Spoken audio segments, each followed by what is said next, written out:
West is out on PC and we've had more time with the game, I can tie up some loose ends that were left hanging after the release of my preview video. So in today's shorter video covering Horizon Forbidden West on PC, I will look in a few key areas.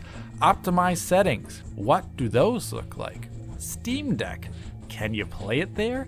And lastly, are there any issues that have crept into the launch version that you should be aware of? So first and foremost, let's get to those optimized settings, and given everything I've gleaned from the developer interview that can be viewed on the Eurogamer website, I know that this game is going to have some settings which barely affect the frame rate on PC, but others that are going to be key to getting better performance.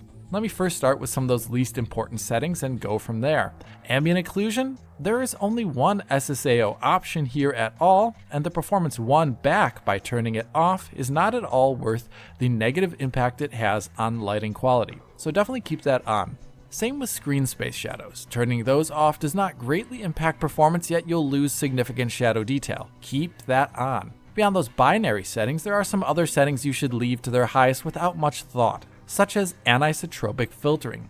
As I showed in my last video, a great number of textures on PS5 in both of its modes run at 4x anisotropic filtering, as is typical for many console games. On PC though, the performance cost for AF is minimal. Reducing from 16 to 8x sees no performance improvement even at 4K on an RTX 3070, which is a resolution that would be greatly straining the GPU. Lower levels like 4x only marginally aid performance for what I would consider a visually significant loss in quality. Here I recommend 16x for optimized settings. Another setting like that is hair quality. At its highest high setting, it's the same as what is found on PS5, and reducing the quality lower on something like the RTX 3070, even at 4K, is not greatly impacting performance in the gameplay sequence here. This setting exists essentially for legacy and ultra low-end components like Steam Deck, so keep the high setting here. After these more straightforward optimizations, things do get more interesting. Let me first start with level of detail, and here the setting increases the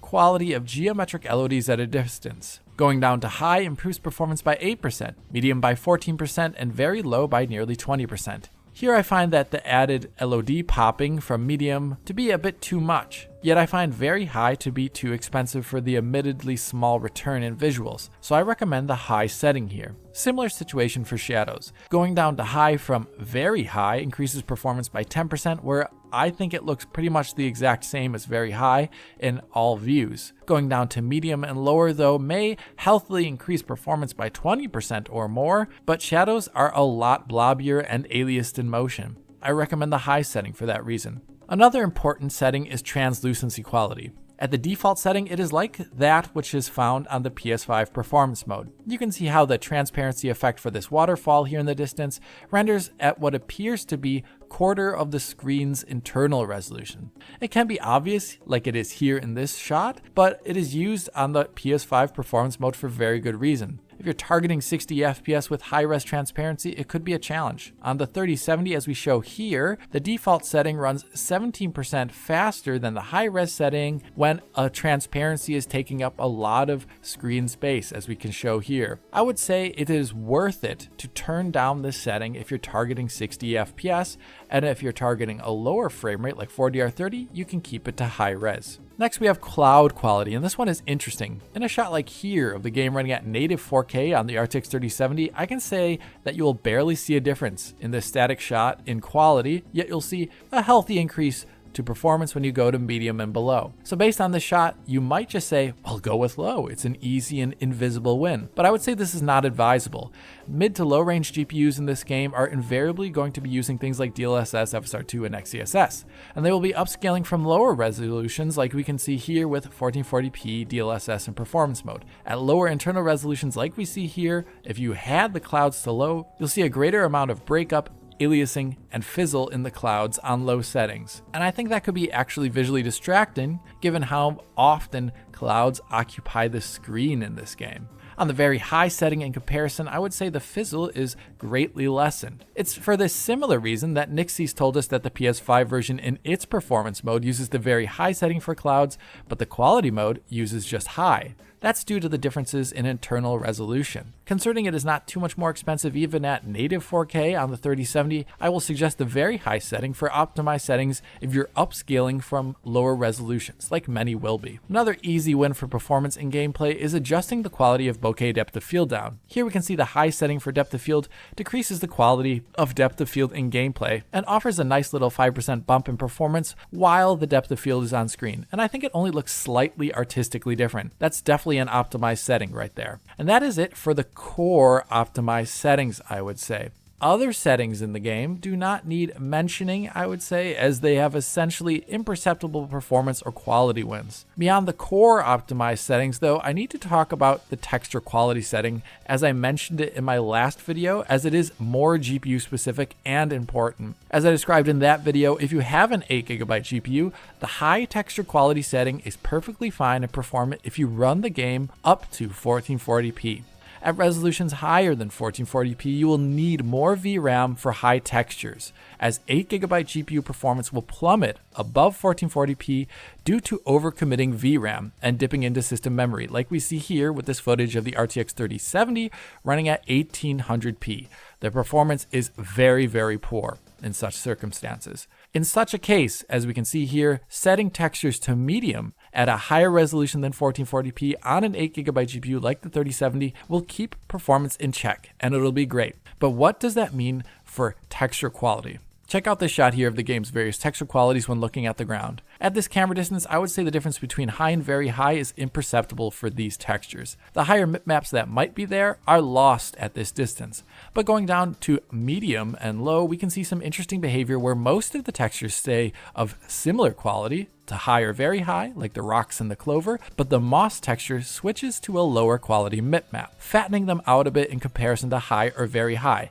Honestly, I'd say this is not a huge loss in quality for this shot going down to medium. In a shot like this one though, I would say we can see more variation. We can see that the ground texture is basically the same throughout all presets here, but the quality of the texture on this swaying blight plant changes. From very high to high, there is a slight loss of precision in the base texture and one of the texture layers, but you would honestly be searching for that to notice it. On medium or low, the difference in texture quality though is obvious, even without a comparison. I think you would just say, oh, that looks pretty low res. So medium can be fine in some views, but it can be less fine for other views. When looking at the PS5, at least in its 30 FPS quality mode setting, I would say the texture detail on this blight plant is most similar to the very high setting, albeit the output resolution is softening it since it is sub 4K here due to dynamic resolution scaling. All in all, at a flat resolution, using optimized settings in a scene like this one here, you can save around 12% performance over max settings while looking more or less identical on an RTX 2070 Super at 1440p DLAA. Not exactly a huge win,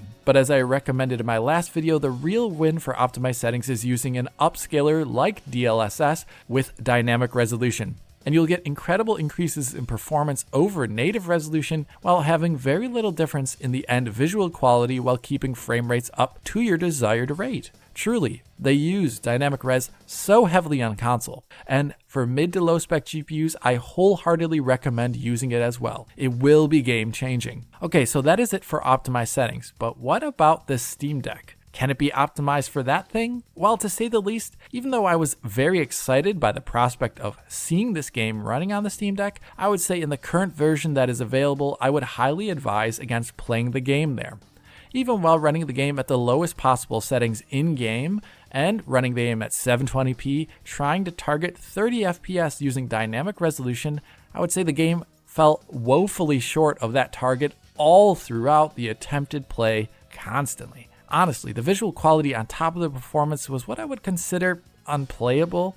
Essentially, the game suffers from big bouts of performance drops when doing anything that is slightly more taxing, such as in this combat here. Yeah, I'd say that is not good for control, and it is also not good for visuals, as dynamic resolution is going quite low here. Another problem is that the lingering issues in the PC version will be amplified on the Steam Deck. In my last video, I pointed out how the Ryzen 5 3600 showcased a handful of stutters or frame time spikes when you traverse the terrain. They look like this, a short spike to 66 milliseconds when walking across the terrain. Very noticeable and annoying, I would say, but it wasn't world or game ending. I would like to see them fixed, but such traversals on the Steam Deck look like this: a huge cascading performance drop with a stutter that eventually clears up. The issue is that this happens all over the game world when you move around it, and I feel like it takes away from the experience greatly. Another issue that I mentioned in my last video was how cutscenes can have strange ultra heavy GPU performance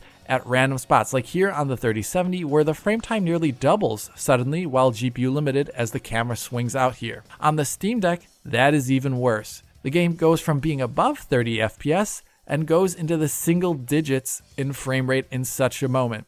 So the current lingering issues with the game on PC are massively amplified on the Steam Deck to the point where basic presentation and gameplay kind of falls apart. Should those general issues with the PC version be fixed, perhaps the knock-on effect for Steam Deck will be immense. But an important thing to remember about the PC version of Horizon Forbidden West is that it is primarily using the assets for the game from the PlayStation 5 version, and not the PS4 version. Those assets are generally not packed in the game that you can download. Steam Deck will do well with games that have PS4 quality assets usually, but it will flounder in those games that have current generation assets in them usually. So maybe even after fixes, this game could be a bridge too far for good performance on the Steam Deck.